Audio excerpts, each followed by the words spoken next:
श्री वाहिगुरु साहिब जी।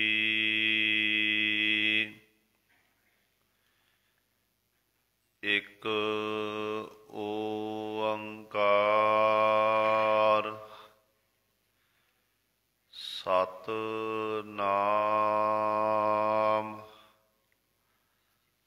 करता पुरख निर्भौ निर्वैर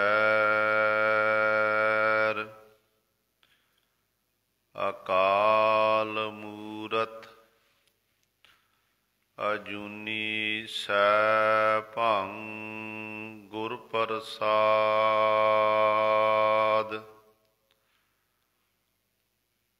बलिहारी गुर अपने दिहाड़ी सदबार। जिन मानस ते देवत कीए करत न लागी बार। जे सो चंदा उगवह सूरज चढ़े हजार। इते चानण होंदिया गुर बिन घोर अंधार।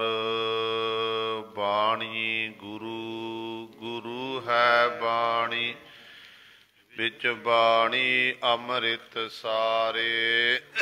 गुर बाणी कहै सेवक जन मानै परतख गुरु निस्तारे।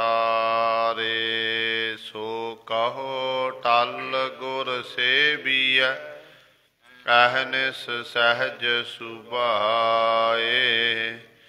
दर्शन परसै गुरु कह जन्म मरण दुख जाए। होवै सिफत खसामदी नूर अरसो कुरसो झटिया। तुद डिठे सचे पातशाह मल जन्म जन्म दी कटिया।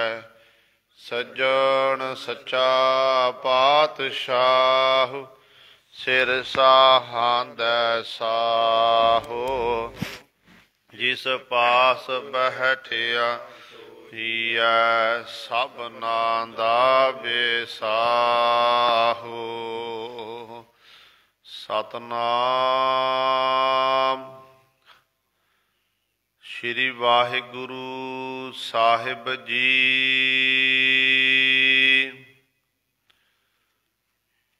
गुरमुख जाग रहे चूकी अबमानी राम।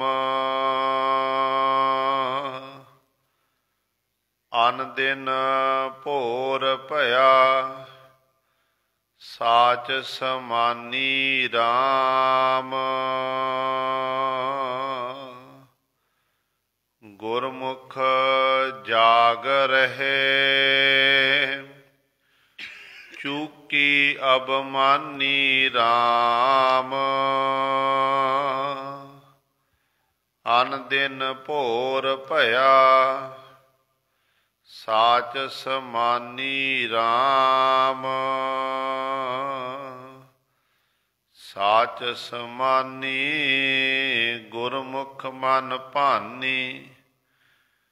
गुरमुख साबत जागे साच नाम अमृत गुर दिया। हर चरनी लिब लागे प्रगटी जोत जोत मह जाता। मन मुख भरम भुलाणी नानक भोर भया मन मानिया। जागत रैण बिहाणी प्रगटी जोत ਜੋਤ ਮਹਿ ਜਾਤਾ, ਮਨ ਮੁਖ ਭਰਮ ਭੁਲਾਣੀ। ਨਾਨਕ ਭੋਰ ਭਇਆ ਮਨ ਮਾਨਿਆ, ਜਾਗਤ ਰਹਿਣ ਬਿਹਾਣੀ।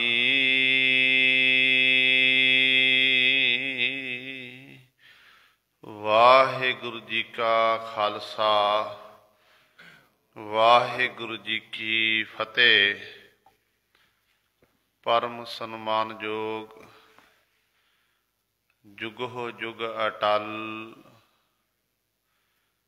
ਚਵਰ ਛਤਰ ਤਖ਼ਤ ਦੇ ਮਾਲਕ,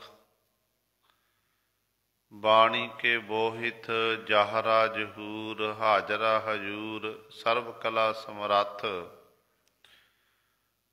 ਧੰਨ ਧੰਨ ਸਾਹਿਬ ਸ੍ਰੀ ਗੁਰੂ ਗ੍ਰੰਥ ਸਾਹਿਬ, ਸੱਚੇ ਸਤਿਗੁਰੂ ਜੀ ਦੀ ਪਾਵਨ ਪਵਿੱਤਰ ਨਿੱਘੀ ਗੋਦ ਅੰਦਰ ਜੁੜ ਬੈਠੇ ਗੁਰੂ ਰੂਪ ਗੁਰੂ ਸਬਾਰੇ ਸਤ ਸੰਗੀ ਜਨੋ, ਆਪ ਜੀ ਵੱਡ ਭਾਗੇ ਹੋ ਜੋ ਦਸ਼ਮੇਸ਼ ਪਿਤਾ ਗੁਰੂ ਕਲਗੀਧਰ ਸਤਿਗੁਰੂ, ਅੰਮ੍ਰਿਤ ਕੇ ਦਾਤੇ ਸਰਬੰਸ ਦਾਨੀ। ਧੰਨ ਧੰਨ ਸਾਹਿਬ ਸ੍ਰੀ ਗੁਰੂ ਗੋਬਿੰਦ ਸਿੰਘ ਮਹਾਰਾਜ ਜੀ ਦੀ ਚਰਨ ਛੋਹ ਧਰਤੀ, ਮਹਾਨ ਪਵਿੱਤਰ ਅਸਥਾਨ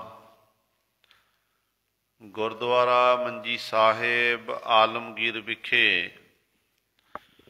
ਅੰਮ੍ਰਿਤ ਵੇਲੇ ਤੋਂ ਹਾਜ਼ਰੀਆਂ ਭਰ ਕੇ ਸਤ ਸੰਗਤ ਕਰਕੇ ਸਤਿਗੁਰੂ ਮਹਾਰਾਜ ਜੀ ਦੀਆਂ ਖੁਸ਼ੀਆਂ ਪ੍ਰਾਪਤ ਕਰ ਰਹੇ ਹੋ। ਪਾਤਸ਼ਾਹ ਜੀ ਦੇ ਪਾਵਨ ਦਰਬਾਰ ਦੇ ਵਿੱਚ ਅੰਮ੍ਰਿਤ ਵੇਲੇ ਤੋਂ ਸਜੇ ਹੋਏ ਦੀਵਾਨਾਂ ਵਿੱਚ ਆਪ ਜੀ ਨੇ ਹੁਣੇ ਹੀ ਸਤਿਕਾਰਯੋਗ ਗੁਰੂ ਘਰ ਦੇ ਕੀਰਤਨੀਆਂ ਪਾਸੋਂ ਸ਼੍ਰੀ ਆਸਾ ਜੀ ਕੀ ਵਾਰ ਦੇ ਕੀਰਤਨ ਸ਼ਰਵਣ ਕੀਤੇ ਹਨ। ਸੋ ਆਓ ਗੁਰੂ ਸਵਾਰਿਓ, ਸਮਾਂ ਹੈ ਜੋ ਚੱਲ ਰਹੀ ਲੜੀਵਾਰ ਗੁਰਬਾਣੀ ਦੀ ਕਥਾ ਤੁਖਾਰੀ ਰਾਗ ਦੇ ਵਿੱਚੋਂ ਆਪ ਸੰਗਤਾਂ ਸ਼ਰਵਣ ਕਰਦੀਆਂ ਆ ਰਹੀਆਂ ਹਨ। ਜਗਤ ਗੁਰੂ ਦੀਨ ਦਿਆਲੂ ਸਤਿਗੁਰੂ, ਮਾਰਿਆ ਸਿੱਕਾ ਜਗਤ ਵਿੱਚ, ਨਾਨਕ ਨਿਰਮਲ ਪੰਥ ਚਲਾਇਆ। ਧੰਨ ਧੰਨ ਸਾਹਿਬ ਸ੍ਰੀ ਗੁਰੂ ਨਾਨਕ ਦੇਵ ਮਹਾਰਾਜ, ਉਹਨਾਂ ਦੀ ਪਾਵਨ ਬਾਣੀ ਤੁਖਾਰੀ ਰਾਗ ਜੋ ਦਰਜ ਹੈ, ਪਾਵਨ ਸ਼ਬਦ ਦੀ ਵਿਚਾਰ ਆਪ ਸੰਗਤਾਂ ਸ਼ਰਵਣ ਕਰਦੀਆਂ ਆ ਰਹੀਆਂ ਹਨ। ਕੱਲ੍ਹ ਵਾਲੀ ਵਿਚਾਰ ਦੇ ਵਿੱਚ ਆਪ ਜੀ ਨੇ ਪਹਿਲੇ ਬੰਦ ਦੀ ਵਿਚਾਰ ਸ਼ਰਵਣ ਕੀਤੀ ਸੀ। ਅੱਜ ਸਤਿਗੁਰੂ ਮਹਾਰਾਜ ਦੂਸਰੇ ਬੰਦ ਦੁਆਰਾ ਸਾਨੂੰ ਪਾਵਨ ਉਪਦੇਸ਼ ਬਖਸ਼ਿਸ਼ ਕਰ ਰਹੇ ਹਨ। 1111 ਅੰਕ ਤੇ ਸਤਿਗੁਰੂ ਜੀ ਦਾ ਇਹ ਪਾਵਨ ਸ਼ਬਦ ਹੈ। ਸੋ ਆਓ ਆਪਣੀਆਂ ਮਨ ਬਿਰਤੀਆਂ ਇਕਾਗਰ ਕਰੀਏ, ਧਿਆਨ ਗੁਰੂ ਚਰਨਾਂ ਨਾਲ ਜੋੜੀਏ ਤੇ ਗੁਰੂ ਮਹਾਰਾਜ ਜੀ ਦੇ ਪਾਵਨ ਉਪਦੇਸ਼ ਨੂੰ ਹਿਰਦਿਆਂ ਵਿੱਚ ਵਸਾ ਕੇ ਆਪਣਾ ਜੀਵਨ ਸਫਲਾ ਕਰੀਏ। ਕਰੋ ਸਾਰੇ ਆਪਣੀ ਰਸਨਾ ਪਵਿੱਤਰ ਤੇ ਉਚਾਰਨ ਕਰੋ ਜੀ ਸਤਨਾਮ ਸ੍ਰੀ ਵਾਹਿਗੁਰੂ ਸਾਹਿਬ ਜੀ। ਗੁਰਮੁਖ ਜਾਗ ਰਹੇ, ਚੂਕੀ ਅਬਮਾਨੀ ਰਾਮ। ਪਹਿਲੀ ਪੰਕਤੀ ਦੇ ਵਿੱਚ ਸਤਿਗੁਰੂ ਜੀ ਨੇ ਦੋ ਸ਼ਬਦ ਵਰਤੇ ਨੇ। ਇੱਕ ਹੈ ਗੁਰਮੁਖ, ਇੱਕ ਹੈ ਅਭਿਮਾਨ ਹੰਕਾਰ। ਜਿਹੜੇ ਗੁਰਮੁਖ ਹੋਣਗੇ ਨਾ, ਜਿਹੜੇ ਗੁਰਮੁਖ ਹਨ, ਉਹਨਾਂ ਦੇ ਅੰਦਰ ਹੰਕਾਰ ਨਹੀਂ ਹੋ ਸਕਦਾ। ਜਿਹੜੇ ਹੰਕਾਰ ਨਾਲ ਭਰੇ ਹੋਏ ਨੇ ਤੇ ਉਹਨਾਂ ਦੇ ਅੰਦਰ ਗੁਰਮੁਖਤਾਈ ਨਹੀਂ ਹੋ ਸਕਦੀ। ਇਹ ਸੱਚਾਈ ਹੈ। ਗੁਰਮੁਖਤਾਈ ਪ੍ਰਾਪਤ ਕਰਨ ਦੇ ਲਈ ਗੁਰਮੁਖ ਕਹਿੰਦੇ ਕਿਹਨੂੰ ਨੇ? ਜਿਹਦਾ ਮੁਖ ਗੁਰੂ ਵੱਲ ਹੋਵੇ। ਜੰਝ ਕਹਿ ਲਈਏ ਗੁਰਮੁਖ ਉਹ ਜਿਹੜਾ ਗੁਰੂ ਦੀ ਸਿੱਖਿਆ ਅਨੁਸਾਰ ਆਪਣੇ ਜੀਵਨ ਨੂੰ ਬਤੀਤ ਕਰਦਾ ਹੋਵੇ। ਤੀਜਾ ਸ਼ਬਦ ਕਿ ਗੁਰਮੁਖ ਜਿਹਨੇ ਖੰਡੇ ਬਾਟੇ ਦੀ ਪੌਲ ਛਕੀ ਹੈ, ਜੋ ਸਤਿਗੁਰ ਦੀ ਸਿੱਖਿਆ ਹੈ, ਰਹਿਤ ਵੈਦ ਚ ਪਰਪੱਕ ਹੈ ਤੇ ਕਦੇ ਵੀ ਆਪਣੇ ਗੁਰੂ ਤੋਂ ਉਲਟ ਨਹੀਂ ਜਾਂਦਾ। ਗੁਰੂ ਦੇ ਦੱਸੇ ਹੋਏ ਮਾਰਗ ਤੇ ਹੀ ਆਪਣਾ ਕਦਮ ਪੁੱਟਦਾ ਹੈ, ਉਸ ਨੂੰ ਆਖਿਆ ਜਾਂਦਾ ਹੈ ਗੁਰਮੁਖ। ਤੇ ਗੁਰਮੁਖ ਦੇ ਬਾਬਤ ਪੁੱਛਿਆ ਕਿ ਪਾਤਸ਼ਾਹ ਜੀ ਗੁਰਮੁਖ ਰਹਿੰਦਾ ਕਿੱਥੇ ਕਿੱਥੇ ਹੈ? ਜਪਜੀ ਸਾਹਿਬ ਦੀ ਪਾਵਨ ਬਾਣੀ ਵਿੱਚ ਆਪਾਂ ਪੜ੍ਹਦੇ ਨਾ ਰੋਜ਼ਾਨਾ ਕਿ ਗੁਰਮੁਖ ਨਾਦੰ ਗੁਰਮੁਖ ਵੇਦੰ ਗੁਰਮੁਖ ਰਹਿਆ ਸਮਾਈ। ਇਹ ਗੁਰਮੁਖ ਨਾਦਾਂ ਵਿੱਚ ਵੀ ਹੈ, ਵੇਦਾਂ ਵਿੱਚ ਵੀ ਹੈ, ਗੁਰਮੁਖ ਹੀ ਸਾਰੀਆਂ ਥਾਵਾਂ ਸਮਾਇਆ ਹੋਇਆ। ਗੁਰਮੁਖ ਜਿਹੜਾ ਹੈ, ਜਿਹੜੇ ਗੁਣ ਗੁਰੂ ਦੇ ਵਿੱਚ ਹਨ ਉਹ ਗੁਣ ਉਸ ਮਨੁੱਖ ਵਿੱਚ ਆ ਜਾਂਦੇ ਨੇ ਜਿਹੜਾ ਗੁਰੂ ਦੀ ਸਿੱਖਿਆ ਅਨੁਸਾਰ ਆਪਣੇ ਜੀਵਨ ਨੂੰ ਬਤੀਤ ਕਰਦਾ। ਹੁਣ ਗੁਰੂ ਵਿੱਚ ਕਿਹੜੇ ਕਿਹੜੇ ਗੁਣ ਨੇ? ਗੁਰੂ ਦਾ ਸੁਭਾਅ ਹੈ ਕਿ ਗੁਰੂ ਆਪਣੇ ਸੰਸਾਰ ਦੇ ਜੀਵਾਂ ਉੱਤੇ ਪਰਉਪਕਾਰ ਕਰਦਾ, ਆਪਣਾ ਆਪ ਨਿਸ਼ਾਵਰ ਕਰਨ ਲਈ ਗੁਰੂ ਤਿਆਰ ਹੋ ਜਾਂਦਾ। ਇਹ ਗੁਰੂ ਵਿੱਚ ਗੁਣ ਨੇ। ਆਪਣਾ ਆਪ ਕੁਰਬਾਨ ਕਰਨ ਲਈ ਤਿਆਰ ਹੋਇਆ ਕੀਤਾ ਵੀ ਸਾਡੇ ਗੁਰੂ ਸਾਹਿਬਾਨ ਨੇ। ਪੰਜਵੇਂ ਪਾਤਸ਼ਾਹ ਚੌਂਕੜਾ ਮਾਰ ਕੇ ਬੈਠੇ ਤੱਤੀ ਤਵੀ ਉੱਤੇ, ਕੁਰਬਾਨ ਕੀਤਾ ਆਪਣਾ ਆਪ ਸਾਡੇ ਲਈ। ਗੁਰੂ ਤੇਗ ਬਹਾਦਰ ਪਾਤਸ਼ਾਹ ਮਹਾਰਾਜ ਨੇ ਪਰਾਏ ਦੇ ਧਰਮ ਜੀ ਦਾ ਸਾਡੇ ਨਾਲ ਕੋਈ ਵਾਸਤਾ ਨਹੀਂ ਹੈ। ਸਾਡੀਆਂ ਰੋਹ ਰੀਤੀਆਂ ਅਲੱਗ, ਸਾਡਾ ਪੰਥ ਅਲੱਗ, ਸਾਡਾ ਗ੍ਰੰਥ ਅਲੱਗ, ਪਰ ਫਿਰ ਵੀ ਦੂਜੇ ਧਰਮ ਲਈ ਆਪਣੀ ਜਾਨ ਦੀ ਕੁਰਬਾਨੀ ਦੇਣੀ, ਸੀਸ ਦੇਣਾ, ਇਹ ਗੁਣ ਕਿਹਦੇ ਵਿੱਚ ਹੈ? ਸਾਡੇ ਗੁਰੂ ਦੇ ਵਿੱਚ ਹੈ। ਕਿਉਂ ਗੁਰੂ ਵਿੱਚ ਗੁਰੂ ਪਰਉਪਕਾਰੀ ਹੈ। ਗੁਰੂ ਜਿਹੜਾ ਗੁਰੂ ਦੀ ਸ਼ਰਨ ਵਿੱਚ ਆ ਜਾਂਦਾ, ਚਾਹੇ ਉਹ ਕਿਸੇ ਵੀ ਮਜ਼ਹਬ ਨਾਲ ਸੰਬੰਧਿਤ ਹੋਵੇ, ਹਿੰਦੂ ਹੋਵੇ, ਮੁਸਲਮਾਨ, ਸਿੱਖ, ਈਸਾਈ, ਜੈਨੀ, ਬੋਧੀ ਇਤਿਆਦਿਕ, ਕਿਸੇ ਵੀ ਧਰਮ ਰਿਲੇਟਡ ਹੋਵੇ, ਜਦੋਂ ਗੁਰੂ ਦੀ ਸ਼ਰਨ ਵਿੱਚ ਆ, ਗੁਰੂ ਨੂੰ ਭਾਵੇਂ ਉਸ ਕਾਲ ਦਾ ਉਹਦੀ ਸਾਥ ਦੇਣ ਦੇ ਲਈ ਆਪਣੇ ਸੀਸ ਦੀ ਕੁਰਬਾਨੀ ਕਿਉਂ ਨਾ ਦੇਣੀ ਪਏ, ਗੁਰੂ ਦੇਣ ਲਈ ਤਿਆਰ ਹੋ ਜਾਂਦਾ ਹੈ। ਇਸੇ ਪ੍ਰਕਾਰ ਇੱਕ ਹੋਰ ਬੇਨਤੀ ਮੈਂ ਕਰਦੇ ਹਾਂ। ਗੁਰੂ ਐਸਾ ਹੈ ਕਿ ਜਦੋਂ ਲੋੜ ਪਵੇ ਨਾ, ਆਪਣੇ ਪਿਆਰਿਆਂ ਨੂੰ ਵਡਿਆਈ ਦੇਣ ਦੇ ਲਈ, ਮਾਣ ਸਨਮਾਨ ਦੇਣ ਦੇ ਲਈ, ਗੁਰੂ ਇੱਥੋਂ ਤੱਕ ਆਪਣੇ ਬੱਚੇ ਵੀ ਕੁਰਬਾਨ ਕਰਨ ਲਈ ਤਿਆਰ ਹੋ ਜਾਂਦੇ, ਜਿਵੇਂ ਗੁਰੂ ਕਲਗੀਧਰ ਪਾਤਸ਼ਾਹ ਨੇ ਕੀਤੇ ਨੇ। ਕਿਸੇ ਵਿਦਵਾਨ ਦੇ ਬੋਲ ਨੇ ਬੜੀ ਸੁੰਦਰ ਕਵਿਤਾ ਲਿਖਣਾ ਕੀਤੀ ਗੁਰੂ ਕਲਗੀਧਰ ਪਾਤਸ਼ਾਹ ਦੇ ਪਰਥਾਏ। ਪੁੱਛਿਆ ਕਿਸੇ ਨੇ, ਜਗਿਆਸੂ ਨੇ, ਕਿ ਗੁਰੂ ਕਿਹੋ ਜਿਹਾ ਹੋਣਾ ਚਾਹੀਦਾ? ਤੇ ਅੱਗੋਂ ਉਹ ਕਵੀ ਲਿਖਦਾ, ਕਹਿੰਦਾ ਗੁਰੂ ਦੀ ਜੇ ਲੋੜ ਹੋਵੇ, ਗੁਰੂ ਵੀ ਅਜਿਹਾ ਹੋਵੇ ਜੈਸੇ ਦਸ਼ਮੇਸ਼ ਪੀਤਾ ਗੁਜਰੀ ਦਾ ਲਾਲ ਜੀ, ਬਾਰ ਪਰਿਵਾਰ ਚੋਹਾਂ ਬੱਚਿਆਂ ਨੂੰ ਬਾਰ ਦਵੇ, ਦੇਸ਼ ਅਤੇ ਕੌਮ ਤੋਂ ਕੁਰਬਾਨ ਵਾਰ ਵਾਰ ਜੀ। ਜਿਹੜਾ ਆਪਣੇ ਬੱਚਿਆਂ ਨੂੰ ਕੁਰਬਾਨ ਕਰ, ਦੇਸ਼ ਕੌਮ ਦੇ ਲਈ ਬਾਰ ਦਵੇ, ਕੁਰਬਾਨ ਕਰ ਦਵੇ। ਤੇ ਅਗਲਾ ਵਚਨ ਕਰਦਾ ਹੈ, ਕਹਿੰਦਾ ਹੈ ਸਾਰੀ ਰਾਤ ਪਹਿਰਾ ਦੇਵੇ, ਆਪ ਚੌਂਕੀਦਾਰ ਹੋ ਕੇ, ਪਾਪ ਅੱਗ ਵਿੱਚੋਂ ਲੈ ਸਿੱਖ ਕੋ ਨਿਕਾਲ ਜੀ। ਗੁਰੂ ਕਲਗੀਧਰ ਪਾਤਸ਼ਾਹ ਮਹਾਰਾਜ ਜਿਨ੍ਹਾਂ ਦਾ ਪ੍ਰਕਾਸ਼ ਪੁਰਬ ਕੱਲ੍ਹ ਨੂੰ ਵਰਲਡ ਦੇ ਵਿੱਚ ਬੜੀ ਸ਼ਰਧਾ ਭਾਵਨਾ ਮਨਾਇਆ ਜਾ ਰਿਹਾ, ਉਹ ਗੁਰੂ ਸਮਰੱਥ, ਗੁਰੂ ਢਾਢਾ ਗੁਰੂ ਹੈ। ਕਹਿੰਦੇ ਪਾਪ ਅੱਗ ਵਿੱਚੋਂ ਲੈ ਸਿੱਖ ਕੋ ਨਿਕਾਲ ਜੀ।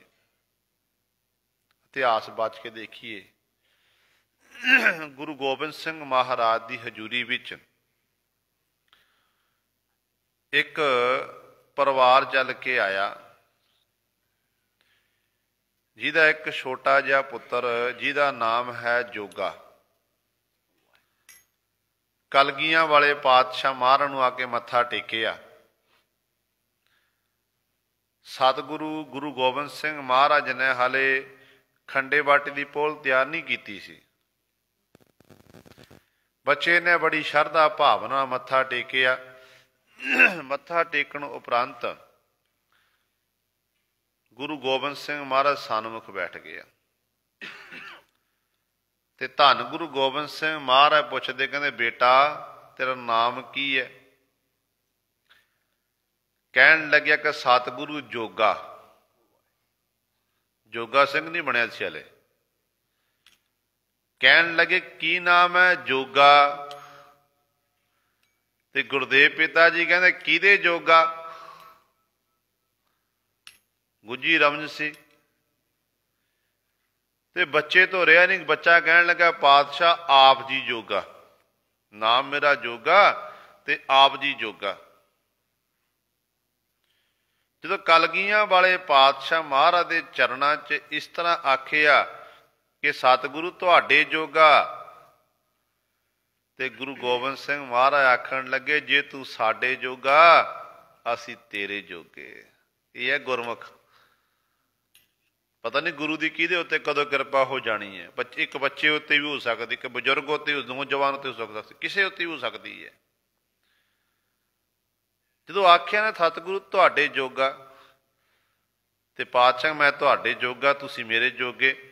ਤੇ ਪਾਤਸ਼ਾਹ ਨੇ ਬਖਸ਼ਿਸ਼ ਕਰ ਦਿੱਤੀ। ਆਪਣੇ ਮਾਤਾ ਪਿਤਾ ਨੂੰ ਆਖ ਤੁਸੀਂ ਚਲੇ ਜਾਵੋ, ਮੈਂ ਗੁਰੂ ਗੋਬਿੰਦ ਸਿੰਘ ਮਹਾਰਾਜ ਦੇ ਦਰ ਤੇ ਰਹਿ ਕੇ ਸੇਵਾ ਕਰਨੀ ਹੈ। ਸੇਵਾ ਕੀਤੀ, ਕਦੇ ਝਾੜੂ ਪੋਚਾ ਲਾਉਂਦਾ, ਕਦੇ ਲੰਗਰਾਂ 'ਚ ਭਾਂਡੇ ਧੋਂਦਾ, ਇਤਿਆਦਿ ਸੇਵਾ ਵਿੱਚ ਤਤਪਰ ਹੈ। ਅੰਮ੍ਰਿਤ ਵੇਲੇ ਉੱਠ ਕੇ ਪਹਿਰ ਰਾਤ ਰਹਿੰਦੀ ਤੋਂ ਗੁਰੂ ਨੂੰ ਚੇਤੇ ਕਰਨਾ, ਫਿਰ ਸੰਗਤ ਵਿੱਚ ਆ ਕੇ ਬੈਠਣਾ, ਇਹ ਸੇਵਾਵਾਂ ਨਿਭਾ ਰਹੇ ਆ। ਵੱਡਾ ਹੋ ਗਿਆ, ਮਾਂ ਬਾਪ ਆਏ ਨੇ, ਆ ਕੇ ਬੇਨਤੀ ਕੀਤੀ ਕਿ ਗੁਰੂ ਗੋਬਿੰਦ ਸਿੰਘ ਮਹਾਰਾਜ ਚਰਨਾਂ 'ਚ ਸਤਿਗੁਰੂ ਜੀ ਅਸੀਂ ਆਪਣੇ ਪੁੱਤਰ ਦੀ ਸ਼ਾਦੀ ਕਰਨੀ ਹੈ, ਬਖਸ਼ਿਸ਼ ਕਰੋ, ਸਾਨੂੰ ਆਗਿਆ ਦੇਵੋ ਤਾਂ ਕਿ ਅਸੀਂ ਪੁੱਤਰ ਨੂੰ ਆਪਣੇ ਨਾਲ ਲੈ ਜਾ ਸਕੀਏ। ਸ਼ਾਦੀ ਕਰਨ ਤੋਂ ਬਾਅਦ ਅਸੀਂ ਵਾਪਸ ਭੇਜ ਦਿਆਂਗੇ। ਗੁਰੂ ਗੋਬਿੰਦ ਸਿੰਘ ਮਹਾਰਾਜ ਨੇ ਹਾਂ ਕਰ ਦਿੱਤੀ। ਭਾਈ ਜੋਗਾ ਜੀ ਸਤਿਗੁਰ ਦਾ ਹੁਕਮ ਪਾ ਕੇ ਗਏ ਨੇ, ਨਾਲ ਇੱਕ ਸਿੱਖ ਭੇਜ ਦਿੱਤਾ।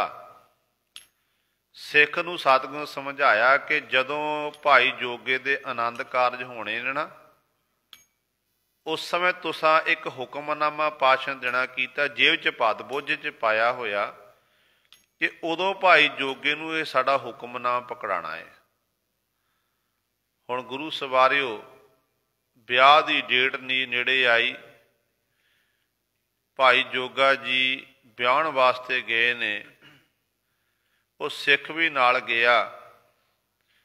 ਜਦੋਂ ਹੁਣ ਇੱਕ ਲਾਮ ਦਾ ਪਾਠ ਹੋਇਆ, ਪਹਿਲੀ ਪਰਿਕਰਮਾ ਕੀਤੀ, ਦੂਜੀ ਪਰਿਕਰਮਾ ਵੇਲੇ ਗੁਰੂ ਦੇ ਹੁਕਮ ਅਨੁਸਾਰ ਕਹਿੰਦੇ ਨੇ ਗੁਰੂ ਕੇ ਸਿੱਖ ਨੇ ਗੁਰੂ ਕਲਗੀਆਂ ਵਾਲੇ ਪਾਤਸ਼ਾਹ ਦਾ ਹੁਕਮਨਾਮਾ ਭਾਈ ਜੋਗੇ ਦੇ ਹੱਥ ਉੱਤੇ ਰੱਖ ਦਿੱਤਾ।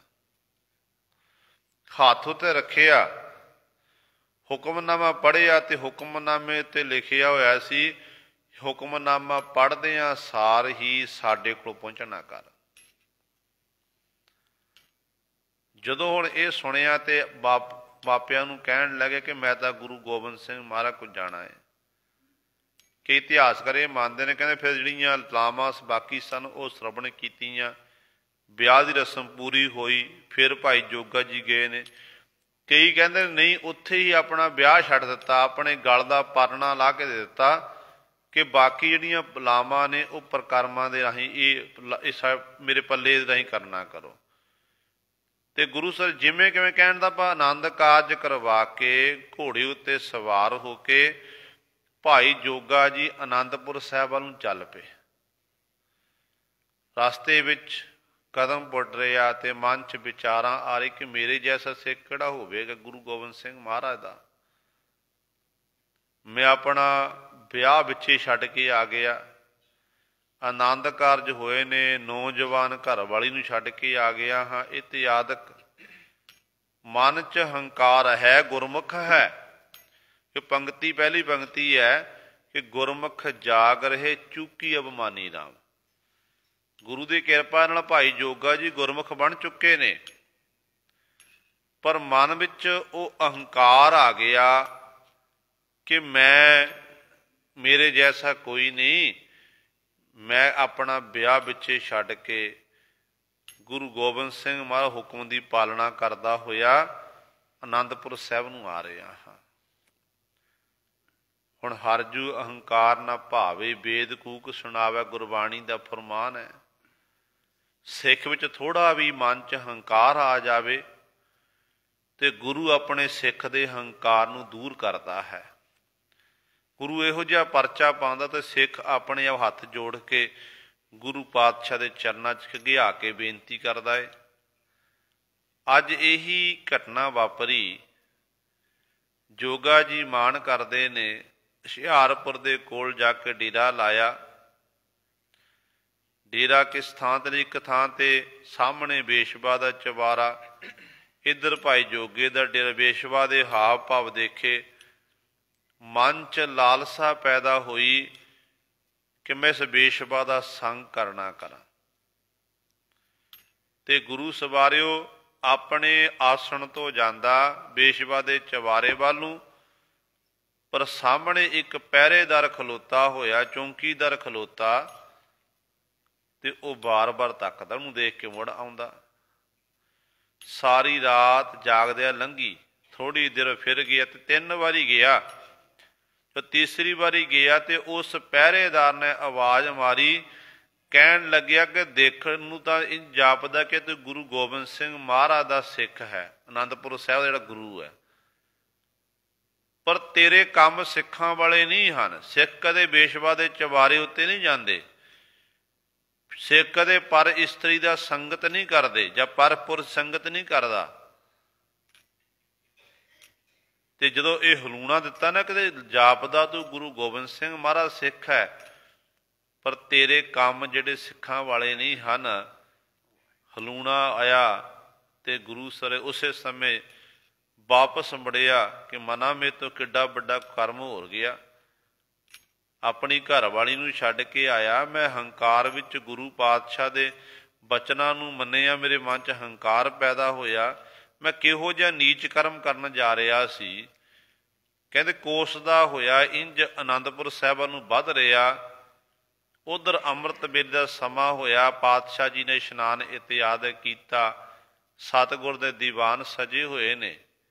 ਸਜੇ ਹੋਏ ਦੀਵਾਨਾਂ ਵਿੱਚ ਭਾਈ ਦਇਆ ਸਿੰਘ, ਧਰਮ ਸਿੰਘ ਇਤਿਆਦਿਕ ਹੋਰ ਅਨੇਕਾਂ ਸਿੱਖ ਬੈਠੇ ਨੇ। ਜਦੋਂ ਸਤਿਗੁਰ ਦੇ ਨੇਤਰ ਜਿਹੜੇ ਲਾਲੀ ਹੈ, ਨੇਤਰਾਂ ਵਿੱਚ ਅਨਿੰਦਰੇ ਹਨ ਪਾਤਸ਼ਾਹ ਜੀ।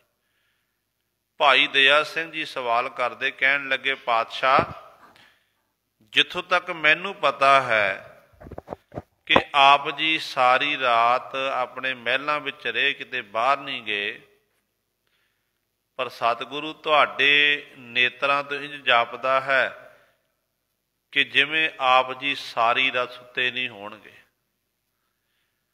ਗੁਰੂ ਗੋਬਿੰਦ ਸਿੰਘ ਮਹਾਰਾਜ ਕਹਿਣ ਲੱਗੇ, ਭਾਈ ਦਇਆ ਸਿਆਂ ਤੁਹਾਡੇ ਸਵਾਲ ਦਾ ਉੱਤਰ ਤੁਹਾਨੂੰ ਮਿਲ ਜਾ, ਥੋੜ੍ਹਾ ਸਮਾਂ ਇੰਤਜ਼ਾਰ ਕਰੋ।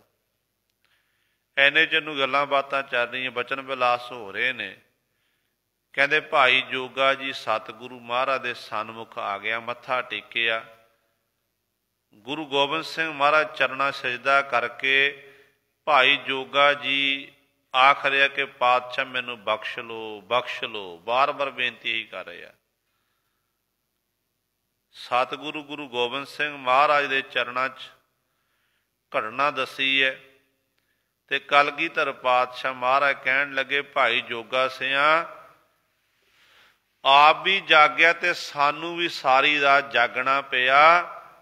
कहन लगे जिस थां ते तू बार बार वेशवा दा संग करनी जा रहा सी ते चौकीदार बन के असी उत्थे खलोते सी। असी ते साडे मन च ये सी कि साडा सिख किते कुकर्म ना कर बैठे। कलगीधर पातशाह कहन लगे जो पहले समय छोटा हुंदा साडे कोल आया सी ना ते आखिया सी कि ना पुछया सी नाम की है। कहन लगा जोगा। ते असी किहदे जोगा? ते आखना कि तुहाडे जोगा। ते असी आखिया सी कि जे तू साडे जोगा ते असी तेरे जोगे हाँ। तू साडे जोगा असी तेरे जोगे हाँ। ते सतगुरु कहना जे हुण तैनू असी अपने जोगा बनाना कीता ते साडा फर्ज बन तेरी मदद करन दा। बस इत्थे ये बचन कीते। भाई जोगा जी गुरु कलगियां वाले पातशाह चरना डिग पिया, घगिया के बेनतियां करदा, सतगुरु खिमा करो मैनू बख्श लो, मेरे तो बड़ा गुनाह होया है। ते सतगुरु कहन लगे सिखा हज़ारा गुण भी तेरे अंदर पैदा हो जान पर गल याद रखी कदे भी तै जिंदगी च हंकार नहीं करना है। जे हंकार किया हंकार करन दे नाल फिर तेरी हालत इस तरह की होवेगी। सो वो बचन कवि लिखदा कहंदा सारी रात पहरा देवे आप चौकीदार होके पाप अग विचोले सिख को निकाल जी। कहंदे ने गुरु इहो जिहा है कि सारी रात चौकीदार बन के पहरा दिंदा है। पापां रूपी अग विचों सिख नूं निकाल लैंदा। पापां रूपी अग विच सिख नूं सड़न नहीं दिंदा। पर गुरु जिहड़ा है गुरु ऐसा समर्थ है ते गुरु तपदे हिरदियां नूं ठार के ठंडा ठार करन वाला है। ते ऐसे समर्थ गुरु हन गुरु कलगीधर पातशाह महाराज जिन्हां दा आपां प्रकाश पुरब कल नूं मना रहे हैं। सो गुरु पातशाह जी इत्थे बचन करदे जिहड़ा गुरु दे सन्मुख है गुरु दी सिੱਖਿਆ अनुसार चलदा है वो सिख फिर गुरु सवारिओ वो हर समय जागृत अवस्था विच रहिंदा है। गुरमुख जाग रहे चूकी अवमानी नाम। गुरमुख जिहड़े ने जागृत अवस्था विच पहुंचदे ने ते उन्हां दे अंदरों जिहड़ा अवमान हंकार इत्यादक है ये सारा ही चुक जाता है खत्म हो जाता है।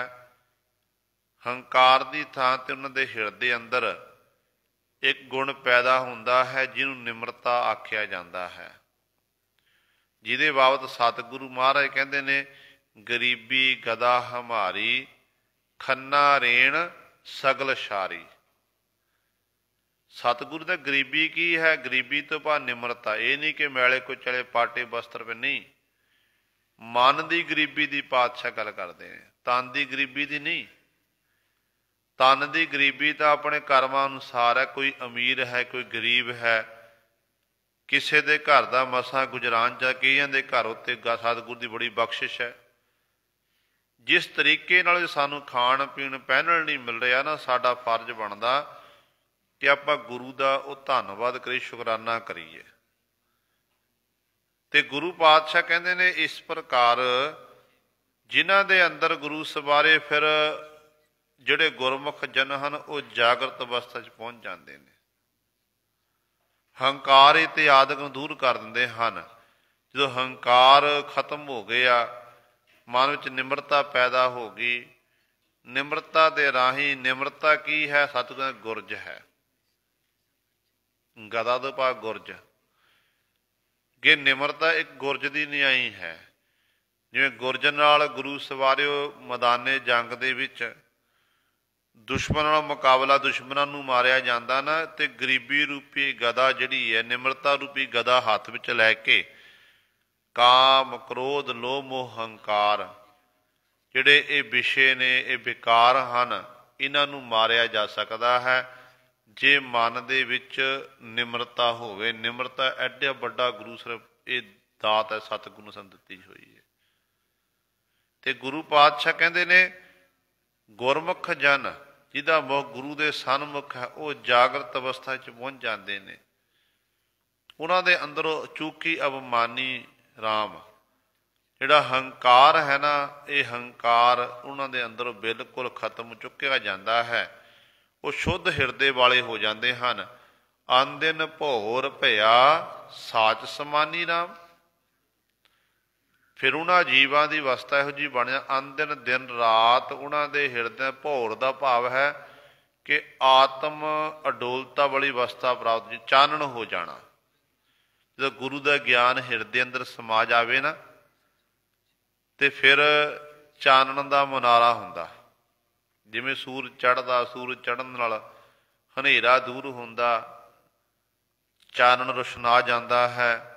ਇਸੇ ਤਰ੍ਹਾਂ ਹੀ ਜਿਨ੍ਹਾਂ ਦੇ ਹਿਰਦੇ ਅੰਤःਕਰਨ 'ਚ ਗੁਰੂ ਰੂਪੀ ਸੂਰਜ ਦਾ ਪ੍ਰਕਾਸ਼ ਹੁੰਦਾ ਨਾ, ਉਹਨਾਂ ਦੇ ਹਿਰਦੇ ਅੰਦਰੋਂ ਵੀ ਅਗਿਆਨਤਾ ਦਾ ਹਨੇਰਾ ਦੂਰ ਹੋ ਜਾਂਦਾ, ਤੇ ਉਹ ਆਤਮ ਅਡੋਲਤਾ ਵਾਲੀ ਅਵਸਥਾ ਨੂੰ ਪ੍ਰਾਪਤ ਕਰ ਲੈਂਦੇ ਨੇ। ਉਸ ਚਾਨਣ ਦੇ ਰਾਹੀਂ ਮਨ ਉਹਨਾਂ ਦੇ ਭੋਰ ਭਇਆ, ਉਹਨਾਂ ਦੇ ਅੰਦਰ ਸਵੇਰ ਹੋ ਜਾਂਦੀ ਹੈ, ਪ੍ਰਕਾਸ਼ ਹੋ ਜਾਂਦਾ ਹੈ। ਤੇ ਫਿਰ ਉਹ ਜੀਵ ਕੀ ਕਰਦੇ ਨੇ, ਕਹਿੰਦੇ ਜਾਗਤ ਰਹਿਣ ਬਿਹਾਣੀ। ਅਵਸਥਾ ਰੂਪੀ ਰਹਿਣ ਰਾਤ ਹੈ ਨਾ, ਉਹ ਜਾਗਰਤ ਅਵਸਥਾ ਵਿੱਚ ਹੀ ਰਹਿ ਕੇ ਗੁਜ਼ਾਰਦੇ ਹਨ। ਜਾਗਰਤ ਅਵਸਥਾ ਭਾਵ ਇੱਕ ਤਾਂ ਹੁੰਦਾ ਸਰੀਰ ਨੂੰ ਸਹੀ ਸਲਾਮਤ ਰੱਖਣ ਦੇ ਲਈ ਸਾਨੂੰ ਸਰੀਰ ਨੂੰ ਆਰਾਮ ਦੇਣਾ ਪਵੇਗਾ। ਬੈਟਰੀ ਚਾਰਜ ਕਰਨ ਦੇ ਲਈ ਸਾਨੂੰ ਸੌਣਾ ਪਵੇਗਾ। ਡਾਕਟਰਾਂ ਮੁਤਾਬਕ ਕਿ ਮਨੁੱਖ ਨੂੰ ਘੱਟੋ ਘੱਟ ਇੱਕ ਦਿਨ ਦੇ ਰਾਤ ਵਿੱਚ 8 ਘੰਟੇ ਸੌਣਾ ਚਾਹੀਦਾ ਜੇ ਸਿਹਤ ਠੀਕ ਰੱਖਣੀ ਹੈ। 8 ਘੰਟੇ ਘੱਟੋ ਘੱਟ ਸੌਣਾ ਪਵੇਗਾ। ਪਰ ਜੇ ਗੁਰੂ ਸਵਾਰਿਓ, ਇਸੇ ਤਰ੍ਹਾਂ ਹੀ ਸਤਿਗੁਰੂ ਸਮਝਾਉਂਦੇ ਨੇ ਕਿ ਜਿਵੇਂ ਕਹਿੰਦੇ ਇਸ ਸਰੀਰ ਨੂੰ ਚਾਰਜ ਕਰਨ ਲਈ ਨੀਂਦ ਦੀ ਲੋੜ ਹੈ ਨਾ, ਇਸੇ ਤਰ੍ਹਾਂ ਹੀ ਆਪਣੇ ਮਨ ਨੂੰ ਚਾਰਜ ਕਰਨ ਲਈ, ਅੰਤःਕਰਨ ਨੂੰ ਚਾਰਜ ਕਰਨ ਲਈ ਸਾਨੂੰ ਸਤਿਗੁਰਾਂ ਦੀ ਬਾਣੀ ਦੀ ਲੋੜ ਹੈ। ਜਦੋਂ ਬਾਣੀ ਪੜ੍ਹਾਂਗੇ, ਸਿਮਰਨ ਕਰਾਂਗੇ, ਫਿਰ ਅਸੀਂ ਅਵਸਥਾ ਰੂਪੀ ਰਹਿਣ, ਜਿਹੜੀ ਆਪਾਂ ਵਿਦਿਆ ਰੂਪੀ ਰਾਜ ਸੁੱਤੇ ਪਏ ਆ, ਵਿਦਿਆ ਰੂਪੀ ਰਾਜ ਸੁੱਤੇ ਪਏ ਆ ਨਾ, ਫਿਰ ਉਹ ਅਵਸਥਾ ਜਾਗਰਤ ਅਵਸਥਾ ਸਾਨੂੰ ਪ੍ਰਾਪਤ ਹੋ ਜਾਵੇਗੀ ਕਿ ਜਾਗਰਤ ਅਵਸਥਾ ਵਿੱਚ ਪਹੁੰਚ ਕੇ ਅਸੀਂ ਹਰ ਸਮੇਂ ਉਸ ਮਾਲਕ ਦੇ ਗੁਣਾਂ ਦਾ ਗਾਇਨ ਕਰ ਸਕਾਂਗੇ। ਫਿਰ ਜਿਹੜੇ ਗੁਰਮੁਖ ਹਨ ਉਹ ਜਾਗਦੇ ਰਹਿੰਦੇ ਹਨ, ਤੇ ਸਤਿਗੁਰ ਸਾਚ ਸਮਾਨੀ ਰਾਮ, ਸੱਚ ਵਿੱਚ ਹੀ ਉਹ ਗੁਰਮੁਖ ਜਨ ਸਮਾ ਜਾਂਦੇ ਹਨ, ਸੱਚ ਵਿੱਚ ਹੀ ਲੀਨ ਹੋ ਜਾਂਦੇ ਹਨ। ਸਾਚ ਸਮਾਨੀ ਗੁਰਮੁਖ ਮਨ ਭਾਨੀ, ਗੁਰਮੁਖ ਸਾਬਤ ਜਾਗੇ। ਅਗਲਾ ਵਚਨ ਗੁਰਦੇਵ ਪਿਤਾ ਜੀ ਕਰ ਰਹੇ ਨੇ, ਸਾਚ ਸਮਾਨੀ। ਜਿਹੜੀ ਜੀਵ ਇਸਤਰੀ ਸੱਚ ਸਮਾਨੀ ਸਮਾ ਜਾਂਦੀ ਹੈ, ਗੁਰਮੁਖ ਮਨ ਭਾਨੀ, ਫਿਰ ਉਹ ਜੀਵ ਇਸਤਰੀ ਗੁਰੂ ਨੂੰ ਬੜੀ ਭਾਨੀ ਚੰਗੀ ਲੱਗਦੀ ਹੈ, ਜਾਂ ਗੁਰਮੁਖਾਂ ਨੂੰ ਉਹ ਚੰਗੀ ਲੱਗਦੀ ਹੈ, ਕਿਉਂਕਿ ਉਹ ਗੁਰਮੁਖਾਂ ਨਾਲ ਮਿਲ ਕੇ ਫਿਰ ਉਹ ਉਸ ਮਾਲਕ ਪ੍ਰਭੂ ਦੀ ਇਬਾਦਤ ਕਰਦੇ ਹਨ। ਤੇ ਗੁਰਮੁਖ ਜਨ ਸਾਬਤ ਰਹਿੰਦੇ ਨੇ, ਕਿਸੇ ਪ੍ਰਕਾਰ ਦੀ ਊਣਤਾ ਉਹਨਾਂ ਵਿੱਚ ਨਹੀਂ ਹੁੰਦੀ ਹੈ। ਜਾਗਰਤ ਅਵਸਥਾ ਵਿੱਚ ਪਹੁੰਚ ਕੇ ਹਰ ਸਮੇਂ ਉਹ ਸਾਬਤ ਰਹਿੰਦੇ ਨੇ, ਆਪਣੇ ਕਿਸੇ ਵੀ ਸਰੀਰ ਦੇ ਅੰਗ ਨੂੰ ਭੰਗ ਨਹੀਂ ਕਰਦੇ, ਨਾ ਉਹ ਕੇਸਾਂ ਦਾ ਭਦਨ ਕਰਦੇ ਹਨ, ਨਾ ਗੁਰੂ ਸਿਰ ਹੋਰ ਕ੍ਰਹਿਤ ਕਰਦੇ ਹਨ। ਰਹਿਤ ਵਿੱਚ ਹਰ ਸਮੇਂ ਉਹ ਪਰਪੱਕ ਰਹਿੰਦੇ ਹਨ।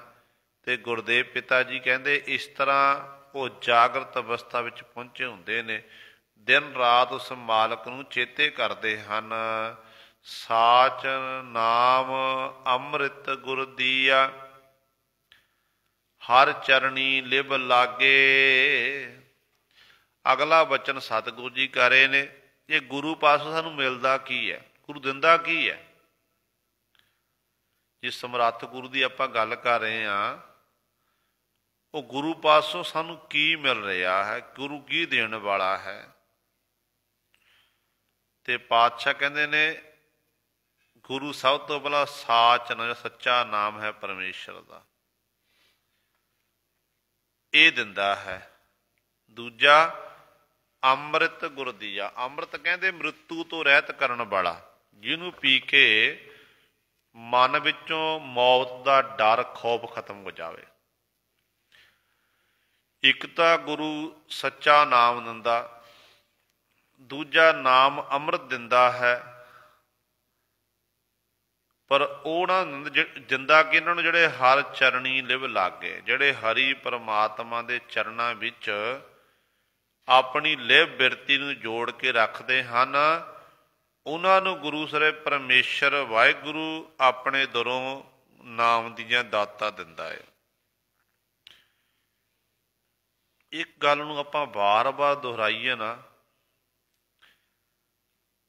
ਇੱਕ ਗੱਲ ਨੂੰ ਆਪਾਂ ਕੋਈ ਸਵਾਲ ਹੋਵੇ ਆਪਾਂ ਵਾਰ-ਵਾਰ ਸੁਣੀਏ ਸੁਣਾਈਏ,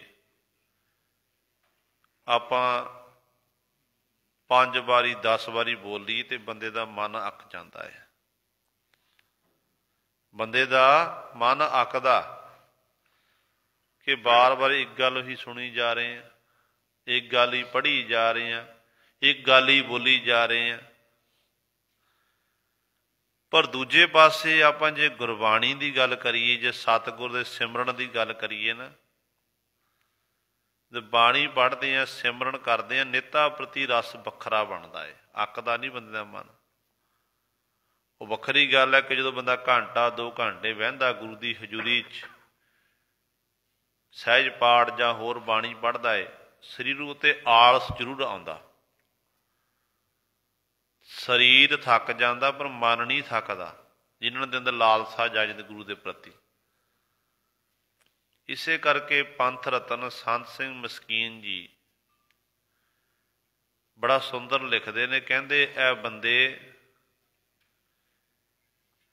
ਜਦੋਂ ਤੂੰ ਸਵੇਰ ਵੇਲੇ ਉੱਠਿਆ ਨਾ, ਆਪਣੀ ਨੀਂਦ ਨੂੰ ਤਿਆਗ ਕੇ ਉੱਠਣ ਵੇਲੇ ਤੂੰ ਰੱਬ ਦਾ ਸ਼ੁਕਰ ਕਰਿਆ ਕਰ, ਪਰਮੇਸ਼ਰ ਦਾ ਸ਼ੁਕਰ ਕਰਿਆ ਕਰ। ਕਹਿਣ ਲੱਗੇ ਕਿਉਂ ਸ਼ੁਕਰ ਕਿਉਂ ਕਰਨਾ ਹੈ?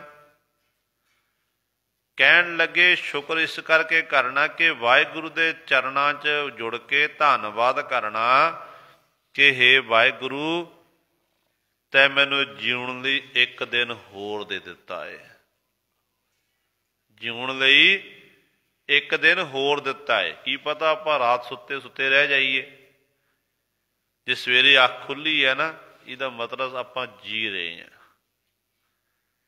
ਜੇ ਅੱਖ ਨਹੀਂ ਖੁੱਲੀ ਤੇ ਮੰਨ ਲਓ ਫਿਰ ਆਪਾਂ ਮੁਰਦੇ ਹਾਂ, ਡੈਡ ਬੋਡੀ, ਕਿਸੇ ਕੰਮ ਨਹੀਂ ਹੈ। ਇਸ ਕਰਕੇ ਸ਼ੁਕਰ ਕਰੀਏ ਰੱਬ ਦਾ, ਅੱਜ ਦਾ ਦਿਨ ਮਿਲਿਆ ਨਾ, ਰਾਤ ਆਉਣੀ ਹੈ, ਸੌਣਾ ਰਾਤ ਵੇਲੇ, ਆਪਾਂ ਸੌਣ ਵੇਲੇ ਵੀ ਆਪਾਂ ਸ਼ੁਕਰ ਹੀ ਕਰਨਾ, ਵਾਹਿਗੁਰੂ ਦਾ ਧੰਨਵਾਦ ਹੀ ਕਰਨਾ ਹੈ ਕਿ ਵਾਹਿਗੁਰੂ ਜੀ ਆਪ ਜੀ ਨੇ ਬਖਸ਼ਿਸ਼ ਕੀਤੀ, ਰਹਿਮਤ ਕੀਤੀ। ਜਦੋਂ ਹੁਣ ਗੁਰੂ ਗ੍ਰੰਥ ਸਾਹਿਬ ਮਹਾਰਾਜ ਪ੍ਰਕਾਸ਼ਵਾਨ ਹੁੰਦੇ ਨੇ, ਸੰਧਿਆ ਵੇਲੇ ਗੁਰੂ ਗ੍ਰੰਥ ਸਾਹਿਬ ਮਹਾਰਾਜ ਦੇ ਸੁਖਾਸਨ ਦੀ ਸੇਵਾ ਕੀਤੀ ਜਾਂਦੀ ਹੈ। ਗ੍ਰੰਥੀ ਸਿੰਘ ਸੋਹਲਾ ਸਾਹਿਬ ਦੀ ਪਾਵਨ ਬਾਣੀ ਪੜ੍ਹਨ ਉਪਰੰਤ ਗੁਰੂ ਸਾਹਿਬਾਨ ਦੇ ਚਰਨਾਂ 'ਚ ਅਰਦਾਸ ਬੇਨਤੀ ਕਰਦਾ। ਅਰਦਾਸ ਬੇਨਤੀ ਵਿੱਚ ਇਹ ਸ਼ਬਦ ਵਰਤੇ ਜਾਂਦੇ ਨੇ ਕਿ ਪਾਤਸ਼ਾਹ ਆਪ ਜੀ ਦੀ ਰਜਾ ਵਿੱਚ ਭਾਣੇ ਵਿੱਚ 4 ਪਹਿਰ ਦੇ ਦਿਨ ਸੁੱਖਾਮੀ ਬਤੀਤ ਹੋਏ ਹਨ। 4 ਪਹਿਰ ਦੀ ਰਾਤਰੀ ਆਰੰਭ ਹੋਈ ਹੈ,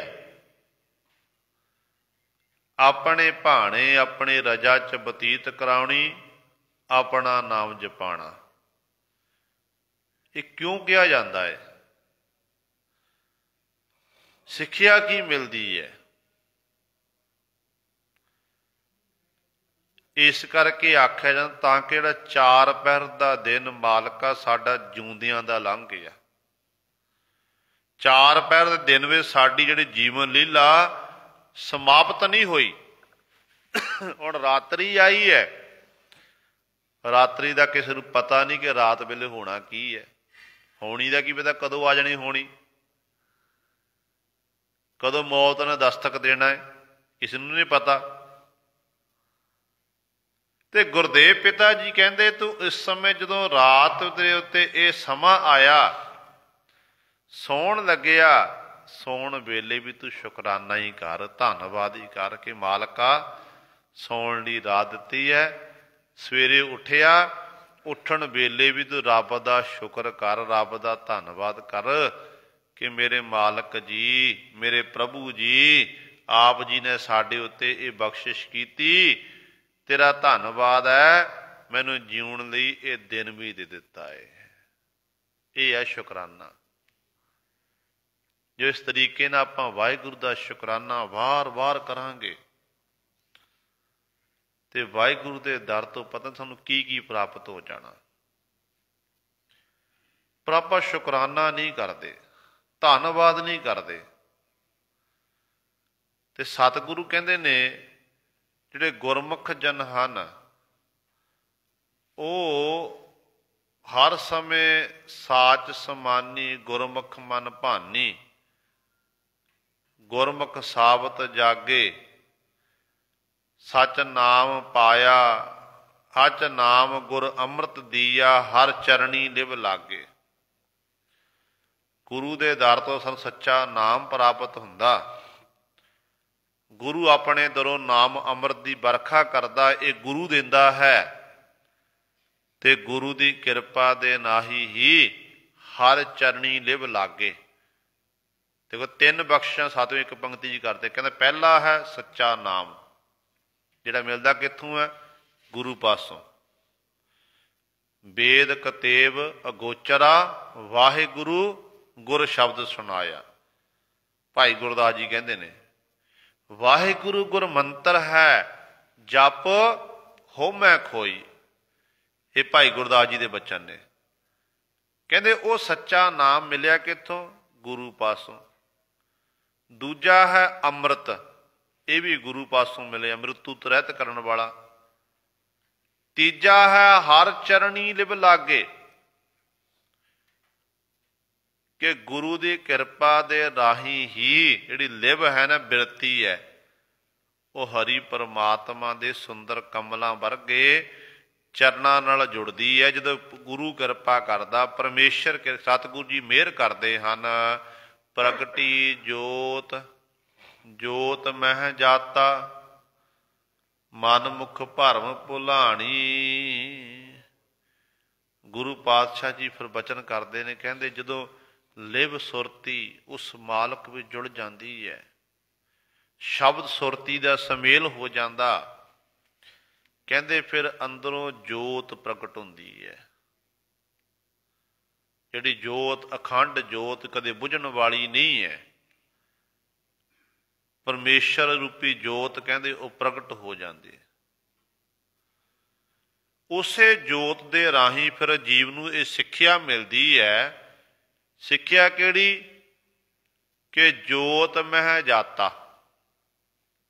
जोत जिहड़ी जोत मेरे विच जग रही है, वो दूजे विच, तीजे विच, सारियां विच जग रही है। उन्होंने फिर सारियां थावां ते एक परमेश्वर वाहिगुरू ही दिखाई दिंदा है, जिहदे बाबत पंजवें गुरदेव महाराज बचन करते हैं कि जह जह पेखों तह हजूर, दूर कतहो ना जाई, रब रहिया सर्वत्र मैं मन सदा ध्याई। इहो जी अवस्था बन जाती है। ते पातशाह कहते ने इस तरह जोत जगदी है, सारिਆਂ ਵਿੱਚ उस जोत ਨੂੰ देखदा वो प्यारा, मनमुख भरम भुलाणी। पर अगला बचन करते ने, कहते पर जिहड़ी मनमुख जीवी इस्तरी है ना, वो तो भरम विच ही भुलाणी भुली फिरती है। उन्होंने अपने आप की सोझी नहीं है। सारी जिंदगी बचपन तो लैके जवानी तक, बुढ़ापे तक जीवी इस्तरी भरम विच ही फसी रही, भरम विच ही जिंदगी जी रही। पर जदों मौत ने दस्तक दी, सामने मौत आके खलोती, समा हो गया संसार तो जाण दा, ਤੇ ਉਦੋਂ ਭਰਮ ਨਿਕਲਦਾ ਕਿ ਮਨਾ ਮੈਂ ਤਾਂ ਐਵੇਂ ਹੀ ਆਪਣੀ ਜ਼ਿੰਦਗੀ ਸਾਰੀ ਬਤੀਤ ਕਰ ਦਿੱਤੀ, ਇੰਨਾ ਸੋਹਣਾ ਮਨੁੱਖਾ ਜਨਮ ਮਿਲਿਆ ਸੀ, ਪਰ ਇਸ ਮਨੁੱਖਾ ਜਨਮ ਦੀ ਮੈਂ ਕਦਰ ਨਹੀਂ ਜਾਣਨਾ ਕੀਤੀ। ਕਬੀਰ ਮਾਨਸ ਜਨਮ ਦੁਲੰਭ ਹੈ, ਹੋਏ ਨਾ ਬਾਰੈ ਬਾਰ, ਜਿਉ ਬਨ ਫਲ ਪਾਕੇ ਭੋਏ ਗਿਰਹਿ, ਬਹੁ ਨਾ ਲਾਗੈ ਡਾਰ। ਇਹੋ ਜਿਹੀ ਹਾਲਤ ਬਣ ਜਾਂਦੀ ਹੈ। ਪੱਕਿਆ ਹੋਇਆ ਫਲ ਕਦੇ ਦਰਖਤ ਨੂੰ ਨਹੀਂ ਲੱਗ ਸਕਦਾ। ਤੇ ਗੁਰੂ ਸਵਾਰਿਓ, ਜਦੋਂ ਮਨੁੱਖਾ ਜਨਮ ਜੇ ਮਿਲ ਗਿਆ ਨਾ, ਅੱਜ ਮਿਲਿਆ, ਦੁਬਾਰਾ ਪਤਾ ਨਹੀਂ ਕਿ ਮਿਲਣਾ ਕਿ ਨਹੀਂ ਮਿਲਣਾ। ਜਿਹੜਾ ਸਮਾਂ ਸਮੇਂ ਦੀ ਸਾਨੂੰ ਕਦਰ ਕਰਨੀ ਚਾਹੀਦੀ ਹੈ। ਤੇ ਸਤਿਗੁਰੂ ਕਹਿੰਦੇ ਨੇ, ਪਰ ਮਨਮੁਖ ਜੀਵ ਇਸਤਰੀ ਭਰਮ ਭੁਲਾਣੀ, ਭਰਮ ਵਿੱਚ ਭੁੱਲੀ ਫਿਰਦੀ ਹੈ। ਨਾਨਕ ਭੋਰ ਭਇਆ ਮਨ ਮਾਨਿਆ, ਜਾਗਤ ਰਹਿਣ ਬਿਹਾਣੀ। ਨਾਨਕ ਗੁਰੂ ਜੀ ਉਚਾਰਨ ਕਰਦੇ ਹਨ, ਕਹਿੰਦੇ ਭੋਰ ਭਇਆ। ਭੋਰ ਕਹਿੰਦੇ ਸਵੇਰ, ਚਾਨਣ, ਪ੍ਰਕਾਸ਼। ਜਿਨ੍ਹਾਂ ਦਾ ਮਨ ਪ੍ਰਭੂ ਪਰਮਾਤਮਾ ਦੇ ਗੁਰੂ ਦੇ ਚਰਨਾਂ ਵਿੱਚ ਮੰਨ ਗਿਆ, ਉਹਨਾਂ ਦੇ ਹਿਰਦੇ ਅੰਦਰ ਗਿਆਨ ਦਾ ਪ੍ਰਕਾਸ਼ ਹੋ ਗਿਆ, ਚਾਨਣ ਰੁਸ਼ਨਾ ਗਿਆ। ਫਿਰ ਉਹ ਜੀਵ ਇਸਤਰੀਆਂ ਕੀ ਕਰਦੀਆਂ ਹਨ? ਜਾਗਤ ਰਹਿਣ ਬਿਹਾਣੀ। ਜਾਗਰਤ ਅਵਸਥਾ ਵਿੱਚ ਪਹੁੰਚ ਕੇ ਅੱਠੇ ਪੈਰ ਆਪਣੀ ਜਿਹੜੀ ਉਮਰ ਨੂੰ ਬਿਹਾਣੀ ਬਤੀਤ ਕਰਦੀਆਂ ਹਨ। ਭਾਵ ਉਸ ਮਾਲਕ ਦੀ ਯਾਦ ਵਿੱਚ ਉਹ ਜੀਵ ਇਸਤਰੀਆਂ ਹਰ ਸਮੇਂ ਜੁੜੀਆਂ ਰਹਿੰਦੀਆਂ ਨੇ। ਊਠਤ ਬੈਠਤ ਸੋਵਤ ਨਾਮ, ਕਉ ਨਾਨਕ ਜਨ ਕੈ ਸਦਕਾਮ। ਊਠਤ ਬੈਠ ਸੋਭ ਧਿਆਈਐ, ਆਨੰਦਿਨ ਸੋਕ੍ਰਿਤ ਕਰੀਐ। ਇਹੋ ਜਿਹੀ ਅਵਸਥਾ ਉਹਨਾਂ ਜੀਵ ਇਸਤਰੀ ਦੀ ਬਣਦੀ ਹੈ। ਇਹ ਗੁਰੂ ਸਵਾਰਿਓ ਸਤਿਗੁਰੂ ਮਹਾਰਾਜ ਨੇ ਸਾਡੇ ਉੱਤੇ ਬਖਸ਼ਿਸ਼ ਕੀਤੀ ਹੈ। ਦਾਸ ਤੋਂ ਬੋਲਦਿਆਂ ਤੋਂ ਇੱਕ ਨਹੀਂ ਅਨੇਕਾਂ ਗਲਤੀਆਂ ਹੋ ਗਈਆਂ ਹੋਣਗੀਆਂ। ਸੰਗਤ ਅਤੇ ਸਤਿਗੁਰੂ ਬਖਸ਼ਣਯੋਗ ਹਨ। ਭੁੱਲ ਚੁੱਕ ਦੀ ਖਿਮਾ ਕਰਨੀ ਜੀ।